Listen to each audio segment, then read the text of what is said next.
Y en la esquina vemos cómo es que se deflexiona la aguja y nos evidencia la...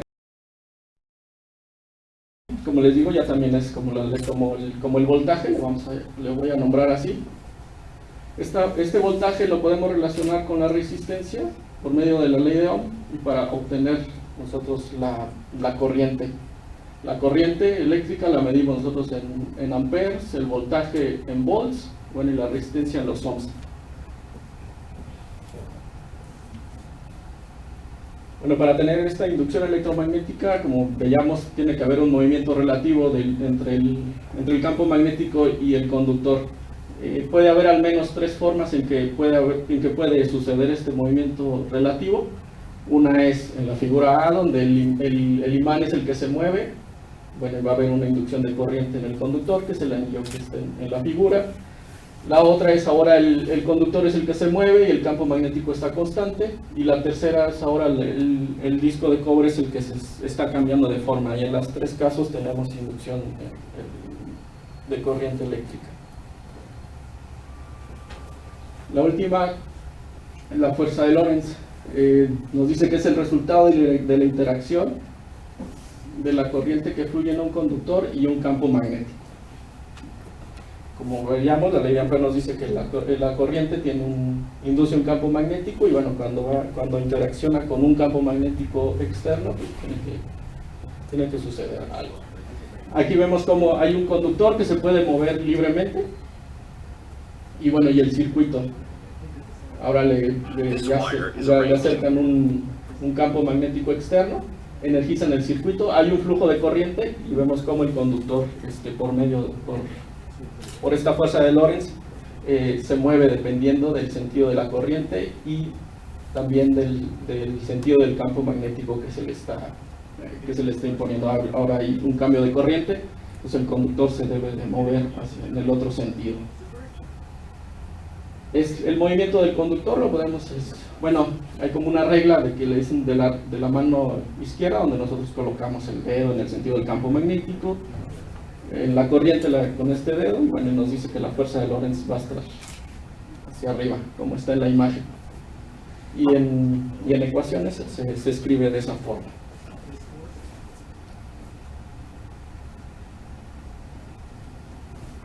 This wire is a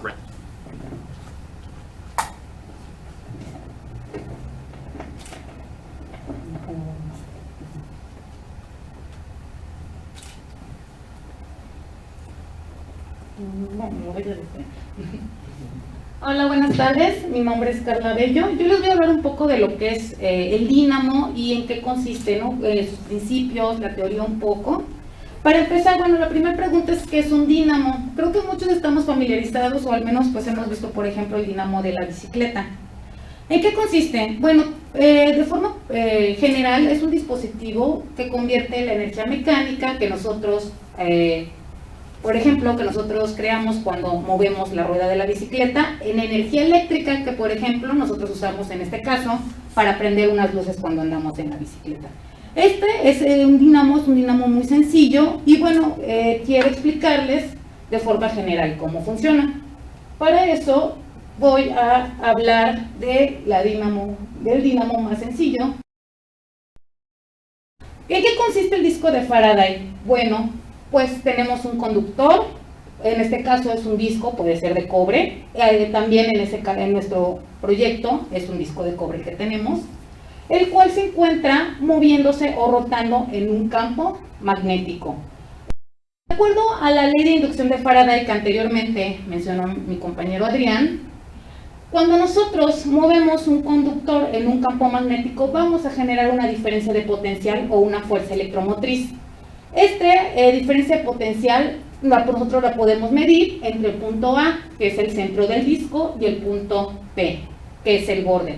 Por ejemplo, esta ley de inducción de Faraday nosotros la podemos comprobar con la regla de la mano derecha, donde si sabemos hacia dónde rota el disco y hacia dónde va el campo magnético, podemos saber hacia dónde va nuestra corriente. En este caso, de acuerdo a cómo está rotando el disco y cómo está el campo, la corriente inducida debe circular del centro del disco hacia el borde. Si nosotros tomamos ese mismo disco y, por ejemplo, agarramos una resistencia eléctrica y la conectamos del borde al centro, nosotros vamos a hacer que ahora circule una corriente. Y aquí es donde entramos y hablamos de la ley de Ohm, que también mencionó anteriormente Adrián. Ahora, ¿qué me importa cuando estoy induciendo en un disco de Faraday? De acuerdo a la ley de inducción de Faraday, las cosas que son muy relevantes es la velocidad a la que estoy moviendo el conductor, es decir, la velocidad de rotación, el radio, es decir, la dimensión de mi disco, y el campo magnético. Entonces podemos deducir que mientras más rápido lo rotemos, o mientras más fuerte sea el campo magnético al que está sometido, mi inducción de voltaje o de diferencia de potencial pues va a ser mayor y proporcional. Es decir, lo roto más rápido, voy a ver más inducción. Y bueno, ¿por qué es importante entender este fenómeno, este disco? Porque ahora imaginen que nosotros retiramos la resistencia y en vez de ella voy a conectar un alambre. Con el alambre formo una espira y el otro contacto yo lo coloco al centro. La misma corriente inducida o el voltaje, la diferencia potencial, va a hacer que una corriente salga en la misma dirección del disco, aquí lo muestro, pero ahora la corriente va a circular por mi espira. De acuerdo a la ley de Ampère, ya sabemos que cuando una corriente circula por un conductor genera un campo magnético. Ahora, si mi dirección del campo magnético es la correcta y mi rotación del disco, por ejemplo, en este ejemplo que la corriente sale y pasa por la bobina, en este caso, el campo magnético que estamos induciendo en la bobina se puede sumar al campo magnético inicial, haciendo que entonces el campo magnético crezca. Y entonces, ¿qué es lo que generamos? Pues que la inducción sea mayor y entonces la corriente crezca. Y así, consecutivamente, tener un crecimiento exponencial. A esto es a lo que se le conoce como efecto dínamo. Es decir, lo que debemos de observar es esto.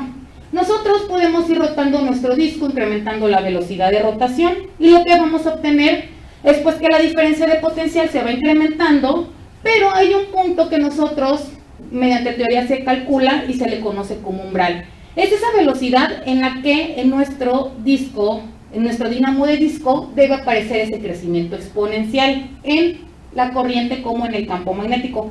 Los dos se comportan de la misma manera. Ahora, esto se le conoce como régimen cinemático y es el efecto dínamo, lo que nosotros buscamos observar en este proyecto. Ese crecimiento exponencial, pues bueno, no puede continuar infinitamente. ¿Por qué? Porque está la corriente y el campo en un punto que se nos presenta la fuerza Lorentz, es decir, una fuerza porque va a reaccionar el mismo campo que hay con la corriente intentando frenar el disco, se va a oponer al movimiento. Y entonces llegamos al régimen de saturación, es decir, nuestro campo magnético ya no crece más, ni la corriente que se induce es mayor. A este dínamo de disco se le conoce dínamo de autoexcitación, o bueno, también dínamo de Bullard, ya que Bullard fue el que la planteó, no fue el que dijo su diseño.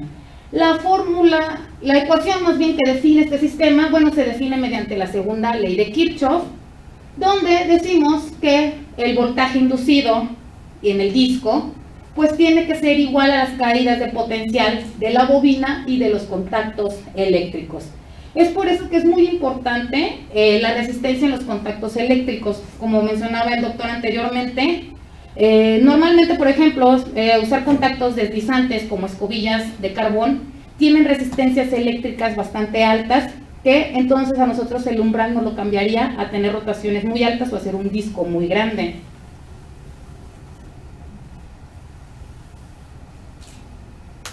De forma general, entonces, una dínamo de autoexcitación ocupa tres cosas. Una, tener un campo inicial o un campo magnético semilla, es decir, el que tenemos al principio, que nos comienza lo que es la inducción.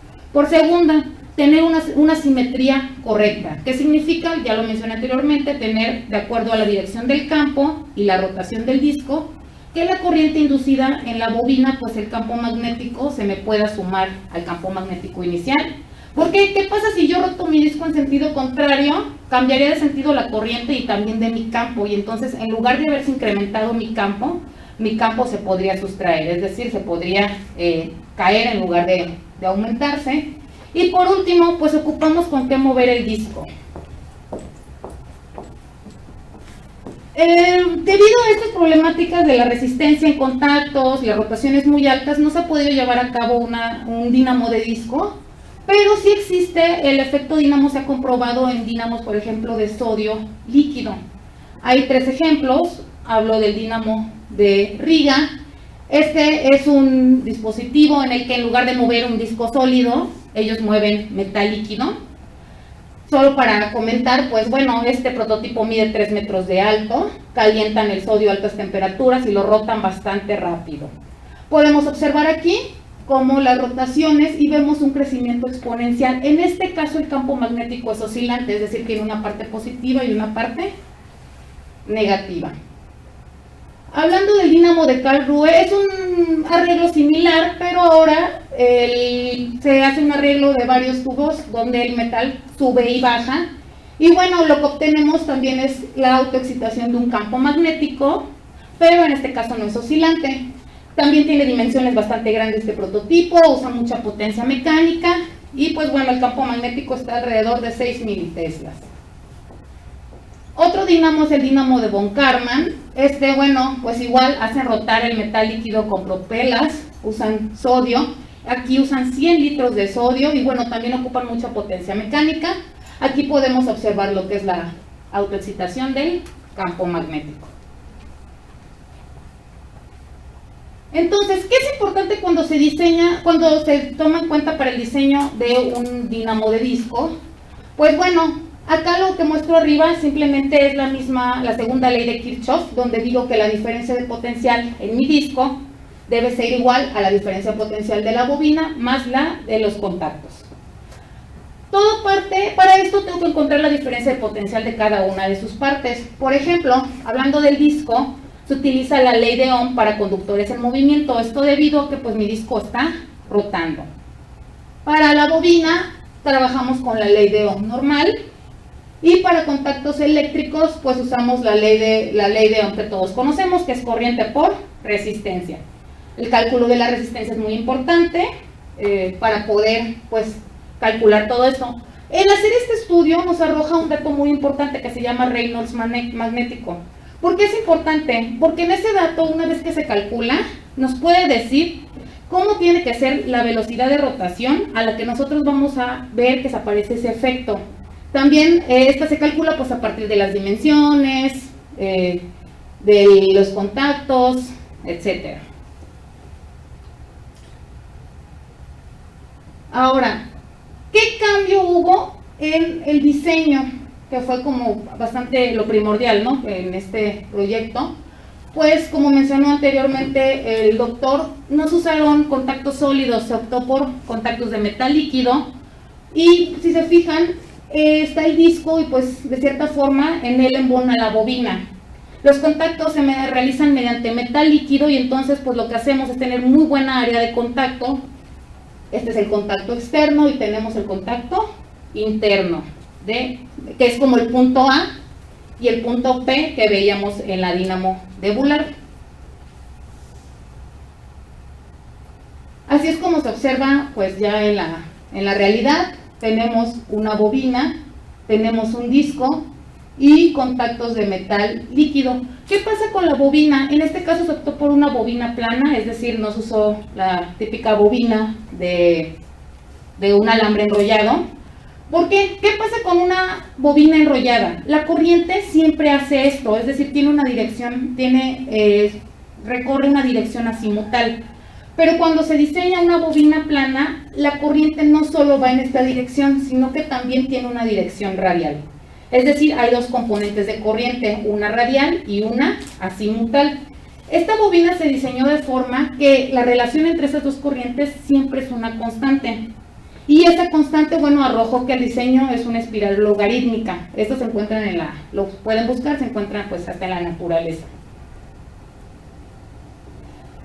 Para ver un poco lo que es cómo sería el campo magnético en la bobina, pues bueno, aquí muestro las ecuaciones. Esto parte de la ley de Ampère. Si nosotros resolvemos las ecuaciones, por ejemplo, aquí podemos ver la gráfica de lo que es el potencial magnético. En este caso, podemos ver ya cómo son los vectores del campo magnético. Y aquí lo que es muy importante es que si se fijan, ese es como se ve mi bobina si yo la veo de un lado. Entonces aquí, bueno, se está graficando lo que es media bobina, del centro a un borde. Lo importante notar aquí es que siempre que nos acercamos al centro, el campo magnético es más intenso que conforme nosotros nos vamos hacia los bordes.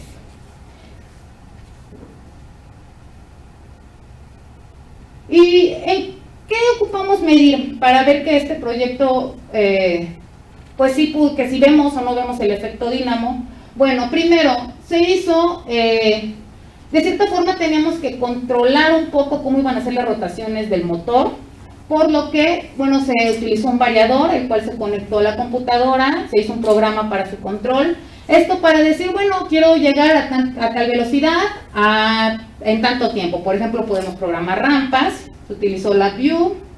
Por ahí, para medir las revoluciones reales de mi motor, se usa un tacómetro muy sencillo con un sensor óptico, Arduino. Para ver la diferencia de potencial o el voltaje inducido, bueno, el voltaje habíamos dicho se induce en el disco, pero debido a que el disco está rotando es muy difícil tomar las mediciones ahí, por lo que utilizamos un multímetro, pero hicimos las mediciones sobre la bobina, un punto lo más cercano que podíamos al centro y al borde. Fue la forma de medir el voltaje inducido. Y el campo magnético, pues utilizó un magnetómetro. Por ahí se colocaron dos sensores. Uno se colocó muy cerca del centro, es decir, donde el campo magnético es más intenso, y uno para medir campo magnético más pequeños, lo colocamos un poco más al extremo, donde el campo magnético es más débil. Bueno, ¿qué pasó? Yo apoyé en este proyecto durante la maestría. Lo que observamos fue que tuvimos muchos problemas. El trabajar con metal líquido fue muy complicado, hacíamos pruebas con agua, ya funcionaba, cambiábamos a metal, salía disparado. Entonces, bueno, fue una de las problemáticas. Otra cosa es que el metal, cuando se pone en movimiento, se oxida, deja de ser un líquido y se vuelve como pastoso. Entonces, pues esto también nos complicaba, ¿no? Porque ya no había buen contacto. Y bueno, esto es una medición, por ejemplo, que se tomó cuando yo estaba cursando la maestría, donde grafico la velocidad que entrega el variador contra la velocidad real. Aquí podemos ir viendo que conforme avanza, la velocidad real se va alejando de la del variador. Esto se debe a la oxidación del metal, entonces al disco le cuesta más alcanzar la velocidad que dice el variador. Por ahí graficamos la corriente del motor y bueno, los más importantes es esta. La línea azul es lo que es el voltaje y la línea roja es lo que es el campo magnético. Lo que pudimos deducir de esta gráfica es que para estas velocidades de rotación y para este arreglo como teníamos el disco, pues conforme aumento las rotaciones, lo que veo es que está aumentando mi diferencia de potencial. Es decir, nosotros deducimos que el disco aquí se comporta como un disco de Faraday. Nosotros pues lo que queremos es ver el disco de Bullard. Entonces, bueno, aquí muestro algunas imágenes. Antes de que lo entregaran estaba en laboratorio. Así colocábamos el metal líquido en el centro. Así está el metal líquido en los extremos. Y bueno, por ahí una foto del equipo, ¿no? Está el maestro Gabriel, maestro Adrián, Manuel, doctor Raúl, yo por ahí, tras de la araña. Y bueno, aquí hay algunos videos, solo para que vean lo que es el disco, está rotando, se ve, hay un acercamiento y tenemos la bobina. Ahí son pruebas con agua.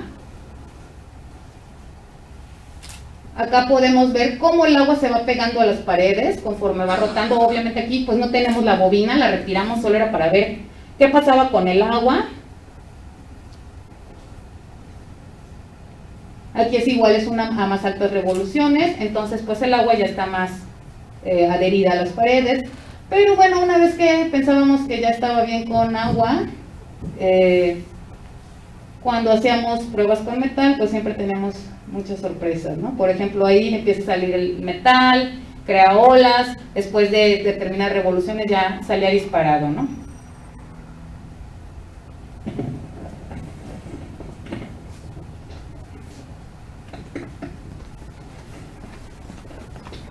Sí, bien, como decía Carla, la corriente dentro de la bobina tiene que tener una componente radial y una componente azimutal. Ya me vio todo, perdón. Bueno, una de mis contribuciones fue ver que efectivamente la corriente de la bobina tiene estas dos. Para eso, bueno, primero yo colaboré con el dibujo CAD de la bobina que se construyó, la que fue exitosa para esta medición. Y bueno, hice una simulación numérica para ver esta distribución de corriente en la bobina. Utilicé dos programas libres, software libre, que son Gmsh, que es el que me genera la malla de lo que quiero resolver, y Elmer. Elmer es un programa multifísico, es muy poderoso, incluso es muy famoso en la comunidad europea, no tanto en América, y tiene sus complicaciones de uso, sobre todo porque bueno, la universidad que lo desarrolla como que no tiene mucha información en eso, pero bueno, poco a poco lo fuimos aprendiendo a usar. El mallado que les comentaba lo hice en Gmsh, que es el que se ve en la de la izquierda. Es un mallado de 1800 elementos, y las condiciones de frontera con las que hice la simulación simplemente es poner en el diámetro exterior un potencial constante, pongo A nada más, y en el interior un potencial constante también. Esta es la solución numérica para el potencial magnético. Como les decía, las condiciones de frontera es un potencial fijo en el externo, que le puse 0.1 volt, y en el interno el 0 volt. Vemos cómo se distribuye y se ve muy bonita esa imagen. Y la que como que es el resultado de la simulación, esta es la distribución del vector de corriente. Vemos cómo efectivamente sigue el camino que le da la bobina, va del interior hasta el exterior, y el tamaño de la flechita nos indica también la magnitud, y vemos que se concentra en el centro de la bobina. Pues eso es. Yo con esto termino y les agradezco.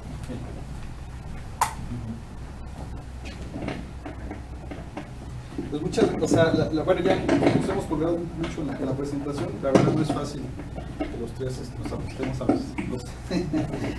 los tiempos que tenemos, pero pues vamos a presentar ahorita. Espero que toda esta información que les hayan dado Carla y Adrián, yo quise invitarlos porque la verdad es que este proyecto, en su primera etapa, que fue Carla, trabajó muchísimo. Ella no lo comentó, estaba muy estresada por explicar bien los conceptos y el tiempo, pero la verdad es que algo que nos dijo es que había veces que cuando hacíamos pruebas nos llevábamos una semana armando el experimento, y cuando echábamos a andar el experimento 5 minutos después nos dábamos cuenta que no iba a funcionar, o que ya metal líquido se había regado, ¿no? Entonces el problema es que cuando a veces armamos el experimento ya terminábamos tarde, y pues la verdad había veces que nos quedábamos limpiando el sistema hasta las 11 de la noche o probando muy tarde, ¿no? Entonces la verdad sí hubo unas épocas en las que fueron como muy frustrantes, y bueno, terminó Carla. Yo hubiera querido que ya cuando terminara también se viera el efecto dínamo, desafortunadamente no sucedió, pero todo el trabajo que hicimos sirvió para que tuviéramos el resultado que tenemos ahora. Y Adrián, aunque no es su proyecto doctoral, la verdad es que yo estoy como muy agradecido con él, porque todo lo que fue el CAD de la bobina, desde cuando lo mandamos a construir, porque hicimos varios cambios después de que Carla continuó, Adrián ha sido una parte fundamental en esta parte, ¿no? En la parte de la construcción, desde el modelado, en la parte de la construcción y hasta la limpieza del metal líquido en la bobina. Yo a ellos los invité en particular porque están, bueno, por el trabajo que hicieron, pero la verdad es que ha habido muchas otras personas que han estado trabajando en esto, y fue, por ejemplo, una persona que también me ha apoyado muchísimo, que hoy no pudo venir, pero pues es Manuel Valencia. La verdad es que el Manuel nos ha apoyado mucho desde las mediciones, no sé, ya también Gabriel, que tampoco pudo venir, también me ha apoyado mucho en la maestría, y pues todos los practicantes, ¿no? Sobre todo los últimos que tuvimos.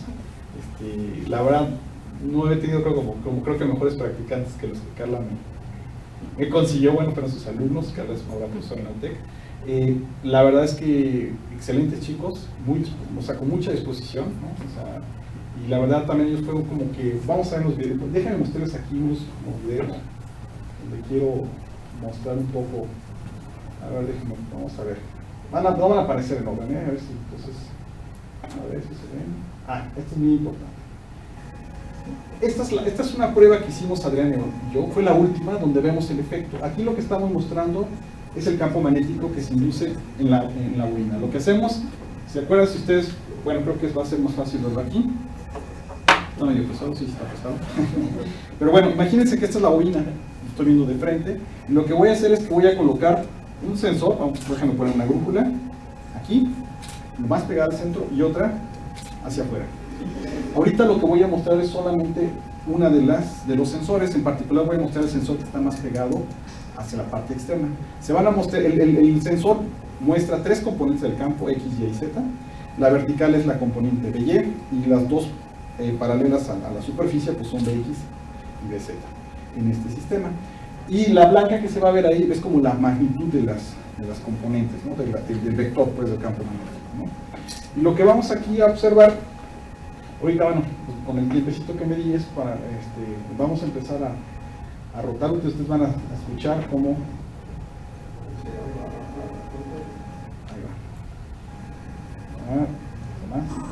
ahí está, empiezan a escuchar ahí esos sonidos que ya está rotando el disco, y lo que estamos viendo es cómo, conforme vamos aumentando la velocidad de rotación, las componentes del campo magnético se empiezan como a moverse, empiezan a incrementarse.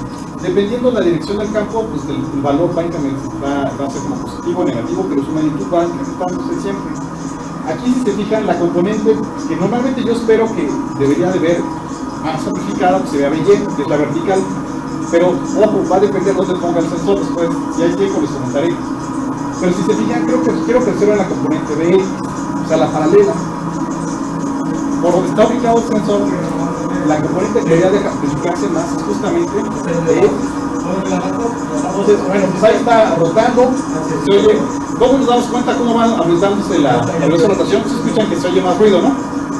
Bueno, al menos yo sí. ya estoy acostumbrado, pero si se fijan, empieza a oírse como más ruido, entonces está aumentando la intensidad de rotación del campo. Entonces, si se fijan, empieza a incrementarse. Ahorita se ve como lineal, bueno, a lo mejor no lo ven como lineal, pero bueno, porque no se está incrementando también, creo que de manera, no estamos incrementando de manera lineal, me parece que estamos incrementando normalmente, pero lo que vemos es que sí va como hay una cierta proporción entre la velocidad de rotación del disco y la intensidad del campo magnético. Pues si se alcanzan a ver un poquito, vemos pues igual, vamos incrementando, los valores no crecen mucho, vamos desde como de. Aquí se me olvidó decir que el campo magnético que estamos amplificando es el campo magnético, el campo magnético que tenemos en el ambiente es el campo que estamos incrementando, es amplificando. Entonces se fijan, aquí empieza a crecer, de repente nos paramos, no crece porque pues, ya nos seguimos aumentando la velocidad de rotación, pero va a llegar un momento, déjenme, si me permite voy a dejar toda la corrida para que podamos ver cómo se va, cómo se ve el efecto, es muy bonito. Bueno, para nosotros es muy bonito. Si se fijan, llega un momento en que empieza a crecer. Todavía no vemos el efecto dínamo, solo empieza a crecer como de manera proporcional. ¿Sí?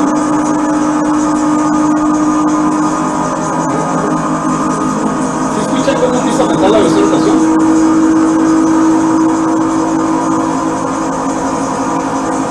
Si se fijan, ya vamos de que empezamos del punto 3 grados, ahorita vamos hasta casi 16, ¿no? Está padre eso, ¿no? Pero sigue siendo una línea de parada, o sea, sigue siendo proporcional a la rotación.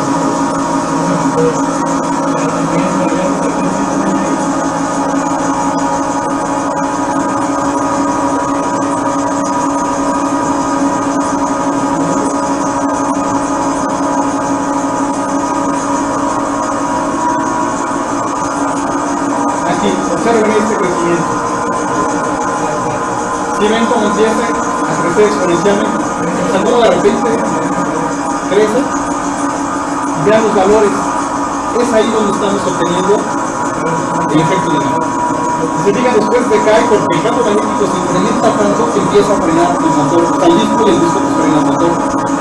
Como no tenemos realmente un control, no podemos mantener la velocidad, entonces disminuye la velocidad, pero sigue siendo todavía una velocidad para la cual el efecto mínimo aparece. Y lo que hacemos es, bueno, lo dejamos, pareciera que va decayendo, entonces intentamos aumentar después un poquito la velocidad de rotación del motor. Ahorita se va a ver. Es Adrián el que está ahí de hablador, no le hablaron de cartón.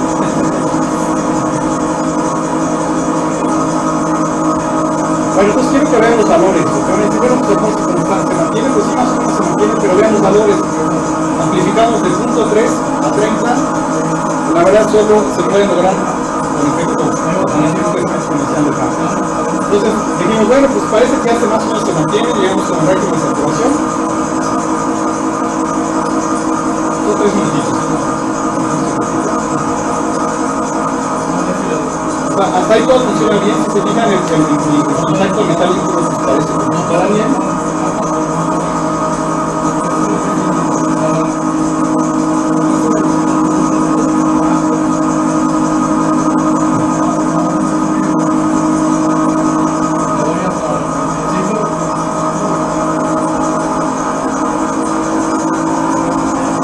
Ahí estamos aumentando otra vez la velocidad de rotación y lo que observamos es otra vez el crecimiento.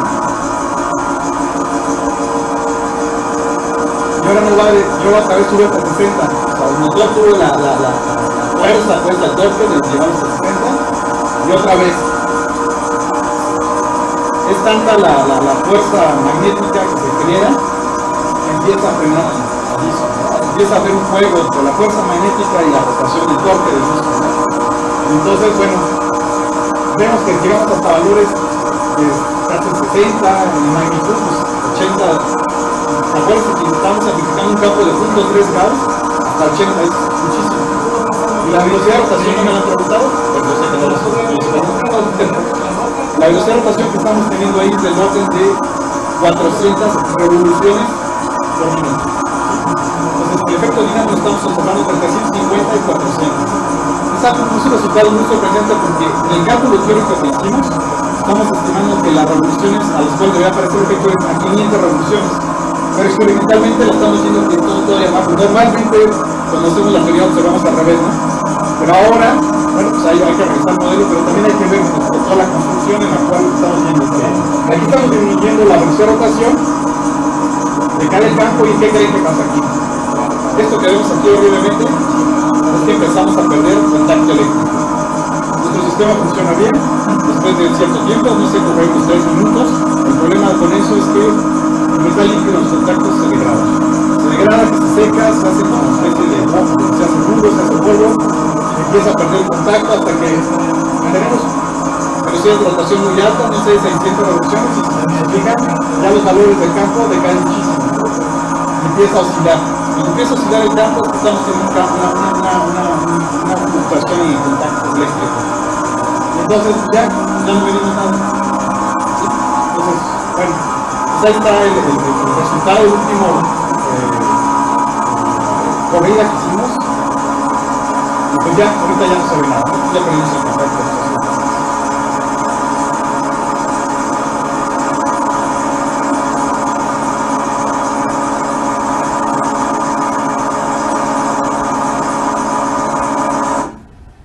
Bueno, yo sé que ya estamos como encima de tiempo. Tengo un montón de videos, pero si quieren podemos terminar formalmente el seminario. Pero si los que quieren estar como interesados en ver más videos, les puedo mostrar unos muy bonitos. Y pues yo les agradezco a todos. La verdad quiero agradecer muy particular al doctor Eduardo Morales, que siempre está aquí, pero hoy no lo vi, porque es una de las personas que me apoyó mucho en este proyecto. Agradezco a otros compañeros que me han apoyado también, en particular también pues está la Norma y Marlene, que me han apoyado sobre todo con el ácido para limpiar el metal, y la verdad de muchas otras personas, ¿no? que han estado cerca de mí, y en particular también quiero agradecer al doctor Sergio Cuevas García. Bueno, espero que se haya podido conectar, y nos haya vuelto por línea. Él fue mi asesor en la maestría, ahora yo lo considero mi amigo y es mi colega, y él es una persona que también me apoyó mucho. Algo que no les dije es que utilizamos de metal líquido, y lo que utilizamos es una aleación de galio y de estaño que a temperatura ambiente pues es como el mercurio, pero es menos tóxico. Bueno, hasta ahorita no sabe que sea más tóxico. Y cuando yo pude comprar primero una cierta cantidad de metal líquido, fueron como 200 mililitros, y solo alcanzaba para el contacto externo. Y lo que me faltaba me lo prestaba, bueno, me lo dio Sergio, ya no me lo ha cobrado. La verdad, fue que utilicé para el contacto interno, ¿no? Fueron como 10 mililitros. Entonces, gracias a eso fue que pudimos confirmar, ¿no? Y pues muchas gracias a Carla, muchas gracias a Adrián, y pues muchas gracias a ustedes. Les agradecemos, yo creo que no dejamos preguntas, y que ya podemos consultar directamente.